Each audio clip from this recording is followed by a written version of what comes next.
Oi pessoal, tudo bem com vocês? Eu sou Maisa Barbosa, esse é o canal Trama Literária.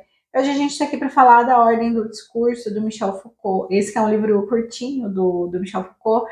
Essa edição aqui, além dela ser uma edição pequenininha mesmo, ele tem 74 páginas em letras grandes, então para quem está querendo começar a ler Foucault, a Ordem do Discurso é um bom nome, um bom título para quem quer começar, justamente também porque é um livro que ele vai fazer uma transição entre o pensamento dele. Então, também a partir dessa obra, a partir de outras, o Michel Foucault vai começar a fazer uma análise do que se chama microfísica do poder. Estou voltando aqui para falar do Michel Foucault, justamente porque a gente fez uma análise razoavelmente extensa da história da sexualidade, e a ideia, a noção de poder que está presente em história da sexualidade se explica muito pelo que o Michel Foucault vai falar nesse livro aqui, na Ordem do Discurso.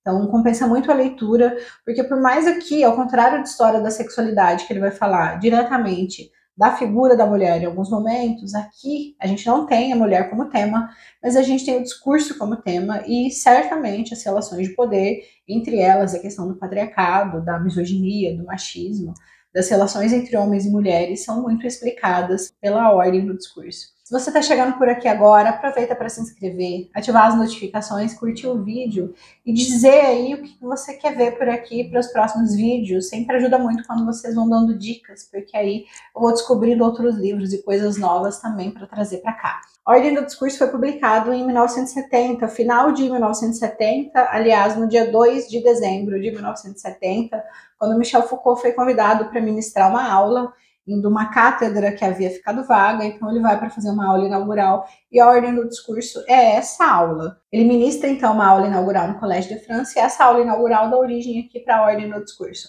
Em Michel Foucault, sempre vale muito a pena a análise dos títulos. Sempre que a gente pensa no título em Michel Foucault, compensa a gente parar e fazer uma análise justamente porque o título dele explica muita coisa. Em alguns livros, a gente pode pensar em caminhos diferentes para os significados dos títulos. Quando a gente fala sobre a Ordem do Discurso, a gente vai pensar na ideia mais básica, que é, inclusive, a ideia que ele vai discutir ao longo do livro, de ordem, de ordenar, de organizar. Então, para que haja o discurso, a gente tem que ter um certo ordenamento, tem que ter uma organização, vamos dizer assim, mas a gente também pode pensar no sentido imperativo da palavra mesmo. A gente pode pensar em ordem como ordem, justamente porque tem uma frase, tem um dizer aqui do Michel Foucault dentro do livro, que é a ideia de que as pessoas querem tanto se apoderar do discurso, não só porque a partir do discurso você diz alguma coisa, a partir do discurso você consegue estabelecer uma relação de poder, mas também e principalmente pela ideia de que quem tem o acesso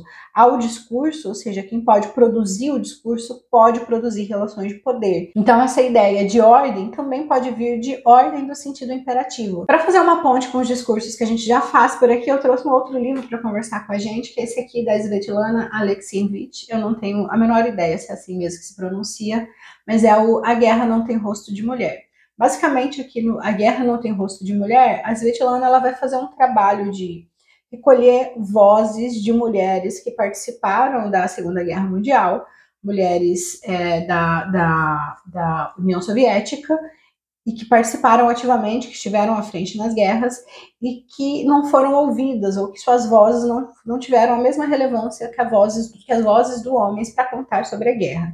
Então o trabalho da Svetlana aqui nesse livro é recolher as vozes dessas mulheres para mostrar que a guerra também tem um rosto de mulher, mas que esse rosto muitas vezes não é considerado, ou quando a gente pensa em guerra, a gente não pensa necessariamente num rosto de mulher, justamente porque a guerra é lida como um ambiente exclusivamente ou predominantemente masculino.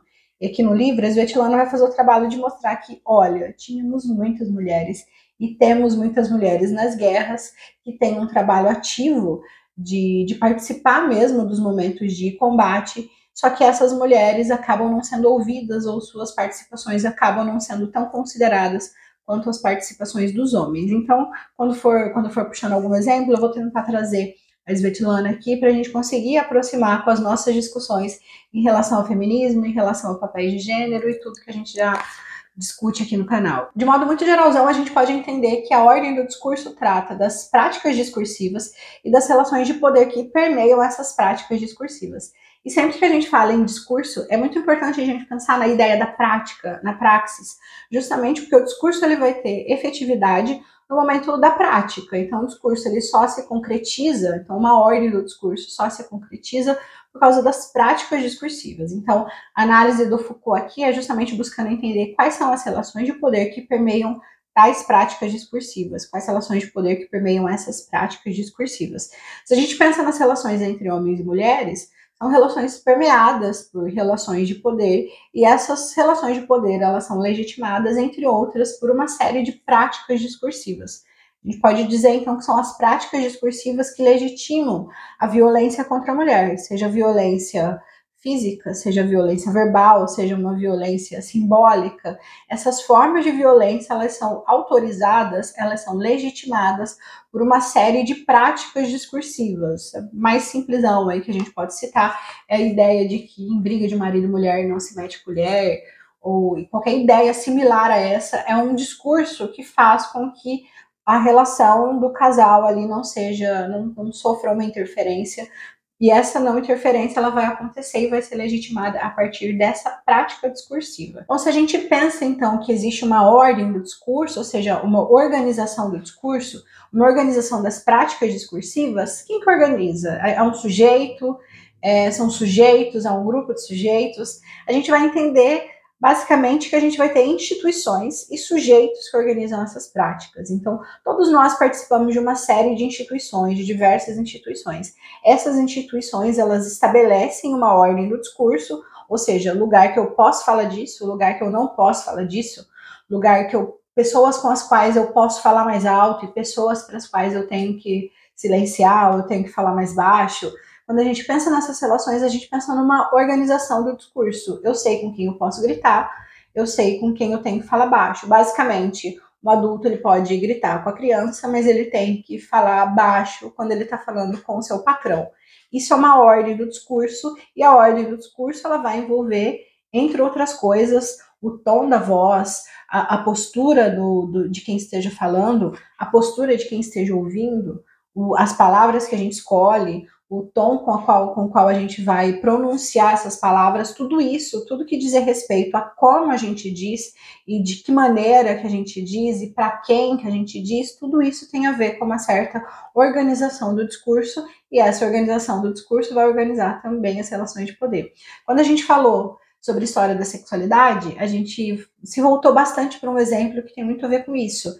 Quando a gente passou a ter no século XVIII maior controle da sexualidade, das relações sexuais, a gente passou também por uma reorganização do discurso. Então, a gente pode dizer que a partir do século XVIII, a gente foi meio que escondendo as práticas relacionadas à sexualidade, e esse processo de esconder passou por um processo de, olha, a gente já não pode mais falar sobre sexo nesse espaço, a gente está autorizado a falar sobre sexo nesse espaço. Criança já não pode mais falar sobre isso. Criança é um sujeito começa a ser entendido como um sujeito sem sexualidade, então criança não pode mais falar de sexo. Adolescente vai ficar sem referências, sem pessoas com quem falar sobre sexo, justamente porque o sexo começa a ser entendido como uma coisa suja, como uma coisa imoral, que não pode ser praticado por quem está naquela idade. Então, se não pode ser praticado, também não pode ter dúvida. Quando a gente passa por esse reordenamento, que o Foucault vai dizer que vai acontecer ali no século XVIII, por uma série de questões religiosas, a gente passa por uma certa limpeza do discurso no que diz respeito à sexualidade, e essa limpeza vai fazer com que comece a haver uma nova ordem do discurso relacionada à sexualidade. E aí a gente pode entender que sempre que a gente tenta romper a ordem do discurso, a gente vai ter no mínimo um estranhamento. Então, se uma adolescente chegar para um pai ou para uma mãe muito conservador ou muito conservadora e quiser tirar dúvidas em relação ao próprio corpo, quiser tirar dúvidas em relação à sexualidade, ele vai ter no mínimo um estranhamento.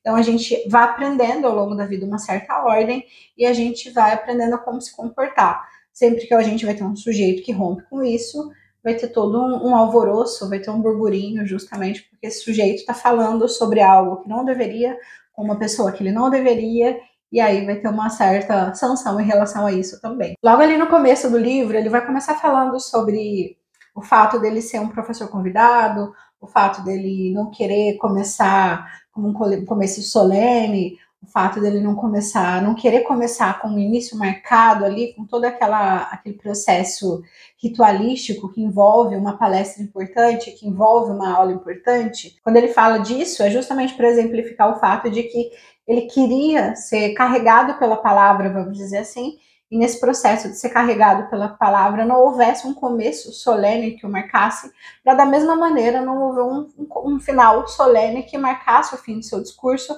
e que o seu discurso fosse, na verdade, abraçado por discursos anteriores e que o discurso dele também abraçasse discursos que viessem posteriormente, sem necessariamente ter essas arestas, ter essas paredes que vão separar esses inícios e esses finais. É como se ele quisesse que o discurso dele fosse, na verdade, um emaranhado a outros discursos, justamente porque ele vai falar, quando a gente tem um sujeito, um professor que vai fazer uma aula inaugural numa faculdade, numa determinada faculdade, e tem toda uma preparação para isso, o que na verdade a gente pode entender tem um sujeito que foi autorizado a estar naquele espaço por uma instituição que autorizou esse sujeito a estar naquele espaço, então a gente já começa aí com uma ordem do discurso. Quem pode falar numa aula inaugural no Collège de France? Não é qualquer professor. Nisso a gente já pode entender que a gente tem uma instituição que regula e coordena o discurso.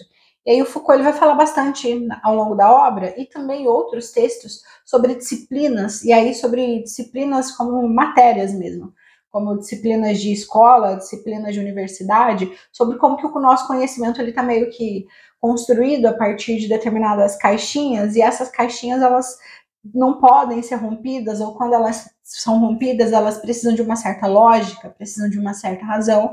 Então aqui o Foucault está dizendo, olha, a gente tem uma instituição que está regulando e está coordenando a produção e a circulação e a recepção desse discurso. Aqui a gente vai entender a instituição de uma maneira bem ampla. A gente pode entender instituição familiar, instituição religiosa, instituições escolares, instituições políticas, qualquer tipo de instituição que produza discurso, a gente está pensando que essa instituição ela tem capacidade de produzir discurso, produzir comportamentos, produzir modos dos sujeitos pensarem, ou seja, as instituições elas têm práticas discursivas, porque a partir do discurso que essas instituições produzem, a gente vai ter toda uma regulação dos sujeitos e todo um comportamento do sujeito a partir desse discurso que esses sujeitos recebem. E aí, ao longo da ordem do discurso, que o Foucault vai fazer é justamente explicar de que maneira, por meio de quais estratégias, por meio de quais ferramentas, que essa produção do discurso ela é controlada e regulada. O Foucault faz uma série de divisões e de subdivisões para explicar como que o discurso é regulado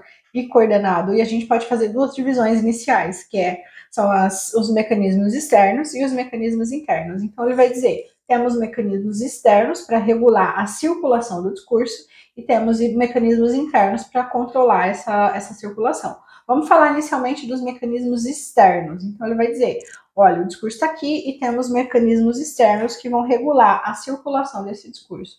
Primeiro modo de regulação que ele vai dizer é em relação ao tabu do objeto. Sempre que a gente fala de assuntos meio polêmicos, aqui ele vai falar de dois, da questão do sexo, ele vai falar de política, então quando a gente fala de sexo e quando a gente fala de política, a gente vai estabelecer uma série de tabus do objeto, então é como se quando a gente tocasse nesses assuntos, a gente já tocasse nesses assuntos sabendo que é um assunto bastante espinhoso e sabendo que vai ter uma certa provocação, que vai haver uma certa provocação. Vamos pensar num assunto aí que vai misturar os dois, que é a questão do aborto. Quando a gente fala de aborto, de legalização do aborto, a gente está falando de um assunto que é profundamente tabu aqui. Então, isso é um tabu do objeto. A gente não pode falar sobre isso, porque dependendo de qual seja o seu ponto de vista, para quem você diga, vai necessariamente te colocar no lugar de alguém muito errado. Então, se você é a favor da legalização do aborto e for falar com as pessoas em relação a isso, as pessoas vão te achar muito errada, muito pecadora, muito suja, muito absurda, justamente porque é um assunto profundamente tabu aqui. Então, é um assunto que a gente não fala sobre justamente porque é tabu. E é um assunto que a gente precisaria discutir profundamente para a gente poder chegar na criação de políticas públicas que preservassem o direito das mulheres, sobre políticas públicas que falassem sobre a necessidade de prevenção, sobre políticas públicas que falassem sobre o uso de preservativo, políticas públicas que falassem sobre ISTs. Então, a gente tem muita coisa que está relacionada com a questão da legalização do aborto, mas que a gente acaba não falando nem nos espaços razoavelmente privados, como a família, nem em espaços mais amplos, como espaços de debate político, justamente porque é um assunto profundamente tabu, e aí, para não se estressar demais, a gente acaba nem falando. Segundo mecanismo externo que ele vai estabelecer é a questão do ritual da circunstância. O ritual da circunstância ele vai dizer respeito ao onde e o como e de que maneira que a gente pode falar. Então, aqui a gente pode pensar na própria aula que o Foucault está ministrando, ele vai falar sobre isso, quando ele começa falando, queria que esse começo não fosse tão solene, ou queria começar isso de uma forma diferente, não houvesse toda essa preparação. Então, essa preparação que ele está dizendo é o ritual da circunstância. E o ritual da circunstância vai dizer o seguinte, olha, esse aqui é o professor tal, que está vindo aqui para ministrar uma aula importante, que é uma aula inaugural, e ele vai falar sobre esse tema porque ele estudou por tantos anos ou por tantas décadas tal tema. Quando a gente vai assistir uma palestra, por exemplo, a primeira coisa que se faz em relação ao palestrante é falar sobre o currículo dele, sobre onde que ele trabalha, sobre o que ele pesquisa. Então, tudo isso é uma forma de legitimar o discurso desse sujeito. Então, isso aqui é o ritual da circunstância. E aí a gente vai para o terceiro e último mecanismo externo de controle do discurso, que é o direito privilegiado ou exclusivo do sujeito que fala. Quando a gente fala de enunciação do discurso, a gente precisa entender se aquele sujeito ele é autorizado para falar daquilo. Um exemplo que a gente pode dar em relação a isso é o seguinte, a gente tem agora muito podcast de todos os temas e de diferentes níveis de aprofundamento. Então, a gente tem muitas vezes pessoas que querem falar sobre determinados temas e elas forjam um podcast, não sei se vocês já viram. Mas a pessoa põe, sei lá, uma câmera, como se fosse aqui no espaço que eu tô, coloca uma câmera, coloca um cenário escuro, e aí a pessoa começa a falar como se ela estivesse falando para alguém, como se ela estivesse sendo entrevistada, porque essa estrutura, esse formato dá uma certa autoridade para aquele sujeito. É como se essa estrutura, ela pode estar falando a mesma coisa, mas se ela modifica a estrutura, isso vai transformar essa pessoa numa pessoa autorizada a falar sobre determinado tema. Na guerra, no livro da Svetlana, A Guerra Não Tem Rosto de Mulher, a gente percebe isso muito claramente, porque a Svetlana faz um papel de recolher vozes de mulheres que estiveram de fato na guerra. E aí, quando ela começa a entrevistar essas mulheres, vão ter muitos homens, companheiros dessas mulheres, muitas vezes, que vão dizer o seguinte, mas o que essa mulher vai falar sobre guerra? Não importa que ela esteve lá, ela vai falar de uma maneira equivocada, ou ela vai falar com muito sentimentalismo, ela vai esquecer, ela não lembra direito o que aconteceu. Então, o que a gente percebe, que a Svetlana mostra pra gente, é que a gente vai ter sujeitos, os sujeitos autorizados a falar sobre a guerra, os homens que quando percebe que tem alguém interessado em ouvir o que as mulheres têm a falar sobre a guerra, vai mostrar que, olha, o discurso dessas mulheres não são legítimos, ou o discurso desses sujeitos não são legítimos justamente porque eles vão contar a partir de uma perspectiva que não é a minha, ou a partir de um discurso que não é o meu. Então a gente tem outros sentimentos que vão ser descobertos em relação à guerra, outras emoções, outras vivências, outras experiências, só que essas experiências não são consideradas legítimas pelos sujeitos que até então controlaram o discurso. O Foucault também vai falar bastante em relação ao que ele vai chamar de discurso do louco. Então, ele vai dizer que até o século XVIII, o discurso da pessoa considerada louca não era ouvido. E a partir do século XVIII, por causa de uma série de alterações em relação às práticas médicas, os discursos da pessoa considerada louca começaram a ser ouvidos, mas a partir de uma série de critérios, uma série de normas de recolhimento desse discurso. Então, quem vai ouvir o louco vai ser o médico, vai ser o psiquiatra, justamente porque alguma coisa vai ser feita em relação a esse discurso. Ele vai dizer que isso acontece com uma certa frequência, porque uma maneira de se deslegitimar o que uma pessoa fala é chamando essa pessoa de louca. Então, quando você está discutindo, por exemplo, com alguém e a pessoa fala para você, você é louca, é justamente nesse sentido de tirar a legitimidade do discurso, porque uma pessoa louca não pode ser ouvida, o seu discurso não tem validade, o seu discurso não tem importância. Mais adiante ele vai tratar também de dois temas que vão estar presentes em diversas das suas obras, que é a questão da vontade de verdade e da vontade de saber. Quando ele fala da vontade de verdade, ele vai associar ainda a discussões gregas em relação à busca pela verdade, encontrar a verdade. Então aqui a gente está falando do surgimento de uma filosofia que busca encontrar a verdade, e esse processo de encontrar a verdade vai ser feito, entre outras coisas, por uma tentativa de separar o verdadeiro do falso. Então, ele vai dizer que essa busca por separar o verdadeiro do falso vai dar origem ao que a gente vai chamar de vontade do saber. Essa vontade do saber vai, de certa forma, regular as coisas que a gente aprende e a forma que a gente aprende e nos lugares que a gente aprende, mas não necessariamente a partir da nossa vontade, de uma vontade individual. Mas essa vontade do saber vai fazer justamente a partir desse princípio de exclusão do verdadeiro do falso, do certo e do errado, vai fazer com que haja um princípio de exclusão justamente, e a gente pode tentar entender. As coisas que a gente aprende é justamente as coisas que a gente queria aprender, ou as coisas que a gente sabe são necessariamente as coisas que a gente deveria saber, ou que a gente precisaria saber, ou que porventura a gente quereria saber. Quando a gente pensa na ideia de que tem muita coisa que talvez a gente quisesse saber, mas acaba não sabendo, porque às vezes não é útil naquele momento, ou que não está acessível a mim por conta de uma série de princípios de exclusão, a gente entende que existe uma vontade do saber que regula a circulação do discurso. Coisas básicas, a gente pode pensar em aprender um segundo idioma. É todo mundo que tem, mesmo que queira muito, é todo mundo que tem acesso ao aprendizado de um segundo idioma. Aí a gente já tem um controle aí que é regulado pela vontade do saber. É como se as instituições e os sistemas, entre esses sistemas, o sistema econômico, determinasse e regulasse, controlasse, de certa forma, os discursos aos quais a gente vai tendo acesso. A vontade do saber, ela vai regular absolutamente tudo que a gente aprende. Diz respeito, inclusive, ao fato como a gente organiza os corpos, a questão da roupa, como a gente classifica uma pessoa a partir da roupa que ela usa, como a gente classifica uma pessoa a partir da cor de pele, como a gente classifica uma pessoa a partir do modo como essa pessoa fala.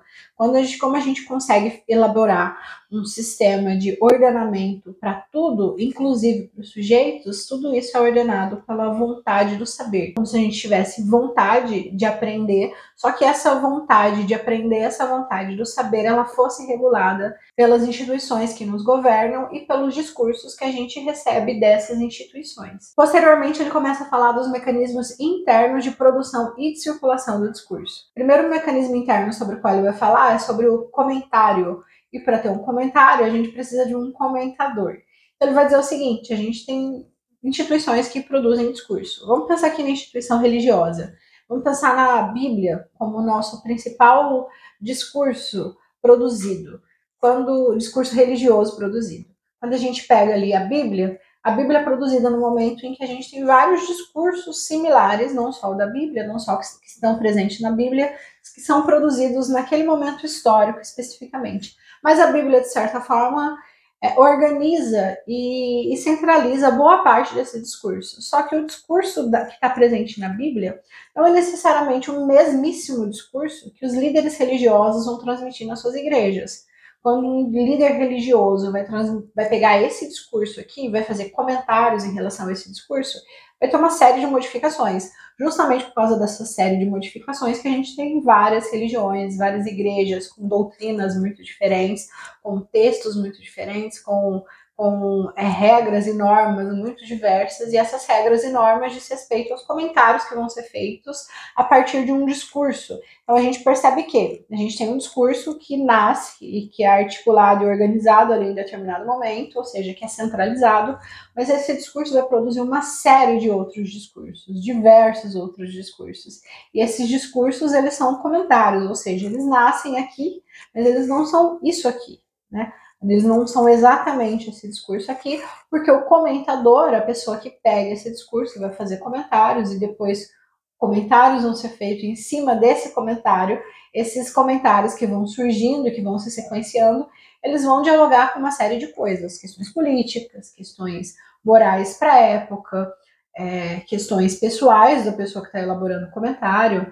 Então tem uma série de coisas que vão fazendo com que esse discurso aqui, original, ele vai se alterando e vai dando uma origem a uma série de outros discursos, e no caso o discurso religioso vai fazendo com que se pipoquem igrejas aí, cada uma dizendo que está corretíssima na sua interpretação. Vamos pegar um exemplo muito claro, para além do texto religioso, Paulo Freire.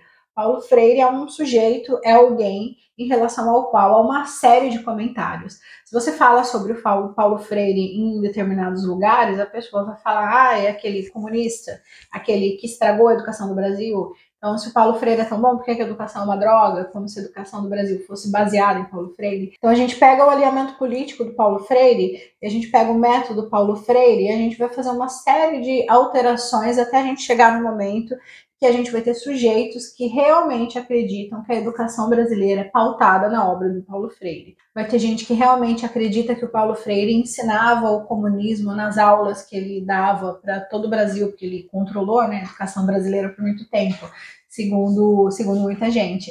Então, quando a gente tem esse processo de reconstituição de uma história de um sujeito, no caso Paulo Freire, a gente vai perceber que a gente faz isso, ou que se faz isso, a partir de comentários que vão se sequenciando e fugindo ao discurso original. Outro mecanismo interno de controle do discurso são as disciplinas. O Foucault fala bastante de disciplina relacionada à obediência, e, entre outras coisas, ele vai falar sobre as disciplinas escolares, disciplinas universitárias. E ele vai falar que o modo como as disciplinas são organizadas promovem aí uma maneira por meio do qual o discurso se produz dentro de cada uma delas. A gente pode pensar no próprio léxico utilizado em cada campo de estudo. Então, quem estuda direito vai utilizar um léxico, quem estuda medicina vai estudar outro léxico, quem pertence às ciências humanas vai falar de uma determinada maneira, quem pertence às ciências exatas vai falar de uma outra maneira. E aí a gente vai tendo a impressão de porque a gente sabe melhor sobre uma determinada disciplina, a gente não vai ter habilidade para aprender a outra disciplina, ou a gente não precisa aprender aquela disciplina porque a gente não gosta dela. Outra forma de organização interna do discurso são os rituais.